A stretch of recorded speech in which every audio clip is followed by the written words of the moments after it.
စင်းရဲတဲ့အမျိုးသားကချမ်းသာတဲ့ကောင်မလေးကိုကဲတင်ခဲ့ပေမဲ့လည်းသူမကသူ့ကိုရှက်တကွဲဖြစ်စေခဲ့ပါရီ။ရဲ့အနေငယ်ကြပြီးတဲ့နောက်မှာဆိုတော့သူ့ရဲ့အိမ်တကားခောက်တံကိုကြားလိုက်ရပါရီ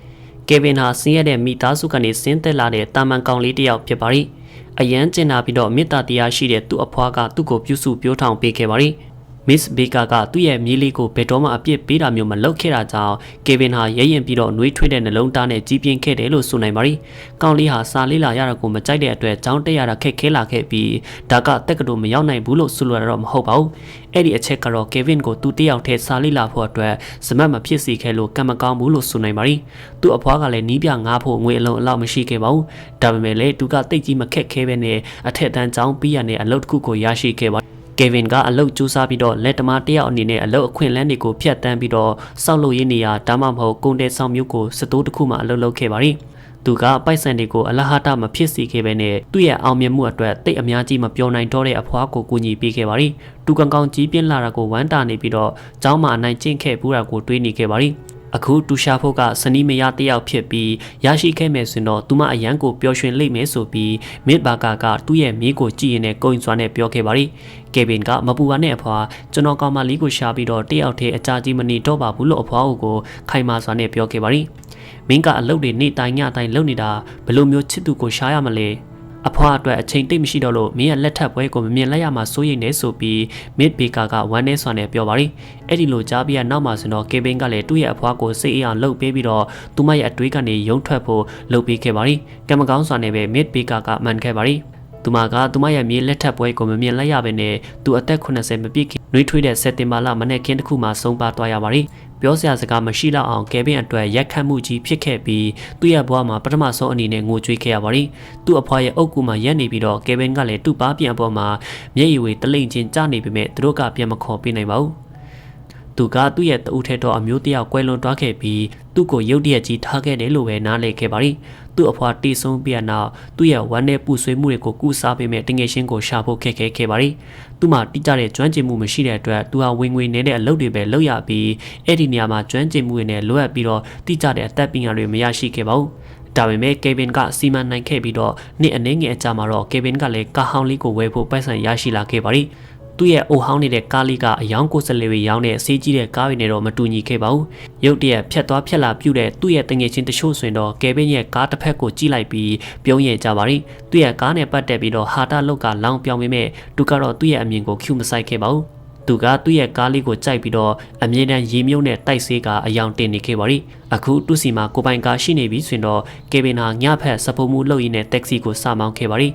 နေကင်ဖက်မှာဆိုတော့သူကစောက်လို့ရေးပစ္စည်းတွေရောင်းတဲ့ကမ္ပဏီမှာအယောင်ကိုစလဲလုပ်ပါရ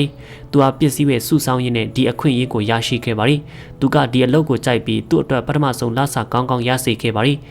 နိုင်ရီတွေအနားမှာလှုပ်ရတာကအားအင်းနဲ့စွမ်းအင်ရစေပြီးကေဗင်ကိုတော့တိတ်အကျိုးမပြုခဲ့ပါဘူးဒါကြောင့်အယောင်ကိုစလဲအလုပ်ကိုတော့ဦးစားပေးလုပ်ပြီးတက္ကစီမောင်းနေတာကိုကေဗင်ကရက်ခဲ့ပါရ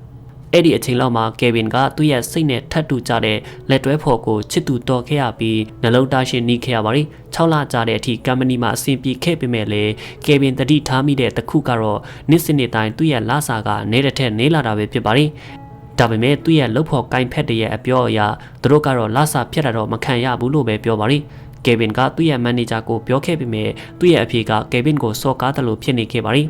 ီကေဗင်မင်းကရောင်းတဲ့နေရာမှာလုပ်တယ်ရောင်းချမှုပုံစံကနေ့တိုင်းပြောင်းလဲနေတာမို့မင်းဟာတခြားသူ့ရဲ့လစာတွေကိုအပြစ်တင်နေမဲ့အစားအချိန်နဲ့အလိုက်လုံလောက်ရိယာစိုက်ထုတ်တင်တယ်လို့သူ့ရဲ့တတိကမဆိုင်မထွားနဲ့ဖြေခဲ့ပါရီ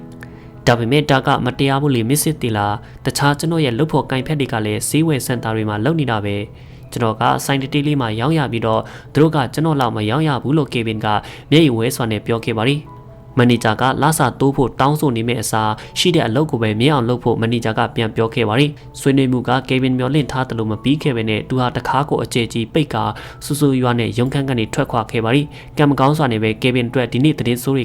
ကဒါနဲ့တင်မဟုတ်သေးပါဘူးသူအိမ်ပြန်တဲ့လမ်းမှာဆိုတော့သူ့ရဲ့ကားအောက်ပိုင်းကနေကျေလောင်တဲ့အတန်တွေကြားနေရပါရီတကူကူကတော့သူ့ကားမှာလုံးဝကိုမားနေပြီဖြစ်ပါရီဒါကိုနောက်ရွှေ့ထားဖို့မဖြစ်သင့်ကြောင်းဆုံးဖြတ်လိုက်ပြီးတော့ကေဗင်ကလည်းကားကိုဒီတူဆန်းတဲ့အတန်ကဘာကြောင့်ထွက်နေတယ်လဲဆိုပြီးချက်ချင်းပဲကားဝက်ရှော့ပို့ခဲ့ပါရီ ကားပြင်းတဲ့သူကကားရဲ့အရှိအမိုးအောက်မှာအချိန်အတော်အကြာငုံပြီးပြင်ပြီးနောက်သူ့ရဲ့ဆုံးဖြတ်ချက်ကိုပြောပြခဲ့ပါတယ်။အင်ဂျင်နဲ့ဆွဲဆန့်မှုတွေကအဓိကလှုပ်လှုပ်ပြီးတော့အဲ့ဒီအရာတွေကစေးမကြီးတဲ့အတွက်ကျွန်တော်သားကေဗင်ဆိုတော့ဒါတွေကိုဆက်သုံးမှမဟုတ်ဘူးလို့ဆိုခဲ့ပါတယ်။ဘာကြောင့်လဲဆိုတာကိုတိပြီးနောက်ပြင်ဆင်ဖို့အတွက်ငွေပေးခဲ့ရတယ်လို့ကေဗင်ကဝမ်းနဲ့စွာနဲ့ခေါင်းရမ်းပြီးတော့ပြောခဲ့ပါတယ်။သူ့မှာအခုချိန်ထိအဲ့ဒီလောက်ငွေကလည်းမရှိပါဘူး။ဆိုးတာဝေဖြစ်လာဖို့ကေဗင်ကလည်းကာဝဲရှော့ကနေထွက်လာပြီးနောက်သူကသူ့ရဲ့ချစ်သူကောင်းမလေးမဲလီဆာစီကနေမက်ဆေ့တစ်ဆောင်ရရှိခဲ့ပါတယ်။သူမဟာတခြားတယောက်အတွက်သူ့ကိုထားခဲ့တာပဲဖြစ်ပါတယ်။အားအင်တွေမရှိတော့ပဲကေဗင်ကလည်းစတီယာရင်လက်ကိုကိုင်းထုပြီးတော့စတင်ငိုကြွေးခဲ့ပါတယ်။မဲလီဆာကကေဗင်ကိုထပ်ပြီးတော့သူမအနာဂတ်အတွက်သူကအငွေအလုံးအလောက်မပေးနိုင်ဘူးလို့ထပ်ပြောခဲ့ပါတယ်။သူ့ဘဝရဲ့အဆိုးဆုံးအခြေအနေမှာမဲလီဆာကလည်းတခြားမျိုးသားတယောက်တည်းထွက်ခွာသွားခဲ့ပါပြီ။တခါတည်းမှာပဲသတင်းဆိုးရဲ့အကုန်ကြားရပြီးနောက်ကေဗင်ကိုတုံးချသွားခဲ့ကြပါရီဘာကူမှတတိမထားမိလိုက်ခင်မှာပဲသူကအမှန်တကယ်စိတ်ကြဝေဒနာကိုခံစားခဲ့ရပြီးစိတ်ပြက်အားငယ်ချင်းကြီးစွာနဲ့သူကရေအထက်ကိုကားနဲ့မောင်းချမယ်ဆိုတဲ့အကြံနဲ့တရားကိုအချင်းမြင့်ပြီးသွားခဲ့ပါရီကေဗင်ကကြောက်ရွံ့ရှင်းကိုမခံစားရပဲဘယ်သူမှမခံစားရဘူးလို့တွေးပြီးတော့ဆင်းရဲတဲ့မိဘမဲ့အမျိုးသားတယောက်ကသူ့ကိုယ်သူတတ်တည်ဖို့ဆုံးဖြတ်ခဲ့ပါရီသူကတရားကနေမိသားအနေငယ်ရောက်ပြီးနောက်သူ့ဘေးဘက်ကိုကြည့်လိုက်တဲ့အခါမှာတော့မြောင်းအနက်မှာတုံခါနေတဲ့ကားအလင်းရောင်ကိုမြင်ခဲ့ရပါရီသူကကားကိုခဏရက်လိုက်ပြီးတော့သူ့ရဲ့ကားထိပ်ကနေထွက်ခဲ့ပါရီအံ့အားတင်းစွာနဲ့ပဲအဲ့ဒီအရာဟာစီးကြီးတဲ့ကားကမြောင်းထဲကိုထိုးကျနေတာပဲဖြစ်ပါရီကေဗင်ကအနားကိုတိုးသွားခဲ့ပြီးအထက်ကလှုပ်ရှားမှုကိုတွေးခဲ့ပါရီသူကကားမောင်းသူရဲ့တကားကိုဖွင့်ဖို့လုပ်ခဲ့ပြီးအမျိုးသမီးငယ်လေးတယောက်ကိုတွေးရှိခဲ့ပါရီဘလို့နေသေးလဲအကူကြီးလိုရသလားဆိုပြီးကေဗင်ကဒဇိန်ကိုလက်ပေးနဲ့ဆွေးရင်စွာမေးခဲ့ပါရီသူမကလည်းကားကနေထွက်နိုင်ခဲ့ပါရီပိုပြီးအံ့ဩဖို့ကောင်းတာကတော့အမျိုးသမီးဟာတူးဆန်းစွာနဲ့အော်ဟစ်ခဲ့ပြီးအဲ့ဒီအတန်ကအကြောင်းတစ်ခုကြောင့်တုံခါနေပြီးတော့စော်ကားနေတယ်လို့မဟုတ်ဘဲနဲ့ရေးစရာကောင်းနေခဲ့ပါရီကေဗင်ကသူမကိုကဲထုတ်ပြီးတော့သူ့ရဲ့ကားထိပ်ကနေခေါ်လာခဲ့ပါရီစိတ်လျှော့ပါဦးကျွန်တော်အခုပဲရေးပေါ်ကားကိုခေါ်ပေးပါမယ်ဆိုပြီးကေဗင်ကသူ့ဖုန်းအဟောင်းလေးကိုအိတ်ကထိပ်ကနေထုတ်ရင်းနဲ့ပြောပါရီသူမကဘယ်သူကမှခေါ်ဖို့မလိုအပ်ပါဘူးကျမအဆင်ပြေပါတယ်ကျမကနည်းနည်းတောက်ထားလို့ဖြစ်ပြီးတော့ရဲဝေနဲ့ဘာပြဿနာမှမရှိပါဘူးနာကျင်လို့လည်းမဟုတ်ပါဘူးဖုန်းကိုတော့ခဏလောက်ငားပေးပါဦးဆက်စရာလေးရှိလို့ပါဆိုပြီးသူကပြောခဲ့ပါရီကေဗင်ကလည်းပခုံးတွန့်ပြီးတော့သူ့ရဲ့ဖုန်းကိုအမျိုးသမီးစီပေးခဲ့ပါရီဖခင်ကြီးမင်းစီမှာစမတ်ဖုန်းမရှိဘူးလားမင်းကကားကိုရောဘယ်နေရာမှာရခဲ့တာလဲဆိုပြီးဒဇိန်ကအဆက်မပြတ်မေးနေခဲ့ပါရီသူမရဲ့စကားတွေကကေဗင်ကိုမျက်နှာပြတ်စေခဲ့ပြီးချက်ရွတ်မှုကိုဖြစ်စေခဲ့ပါရီဒါပေမဲ့ကောင်မလေးကသူ့ကိုအိမ်လိပ်စာပေးလိုက်ပြီးတော့သူ့ကိုအိမ်ပို့ပေးဖို့ပြောပါရီပြုံးရွှင်စွာနဲ့ပဲသူကလည်းဒဇိန်ကိုသူမရဲ့အိမ်အထိပို့ပေးခဲ့ပြီးတော့ပြန်မောင်းလာခဲ့ပါရီဒါပေမဲ့ကေဗင်ကတော့တရားစီကိုဘယ်တော့မှထပ်မမောင်းသွားဖို့လုပ်ခဲ့ပါရီ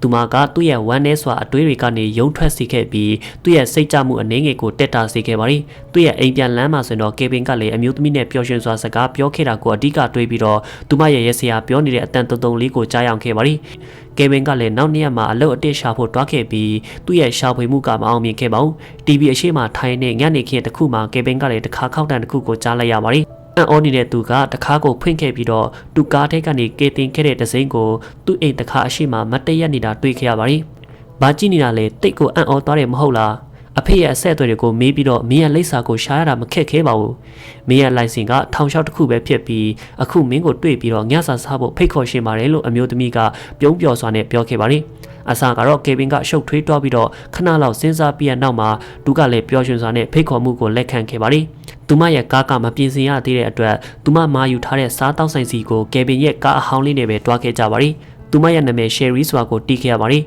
စားတောက်ဆိုင်ကတာယာတဲ့အချိန်လေးဟာသူတို့အကြားကကိုချင်းစာတရားကိုခိုင်မာစေပြီးတော့စကားဆက်ပြောကတယောက်အကြောင်းတယောက်ကိုပို့တီးခဲ့ပါရီကေဗင်ကသူ့ရဲ့ပြဿနာတွေအကြောင်းကိုပြောပြီးတော့သူဘာကြောင့်တရားစီကိုမောင်းလာခဲ့တယ်လဲဆိုတဲ့အကြောင်းကိုပြောခဲ့ပါရီ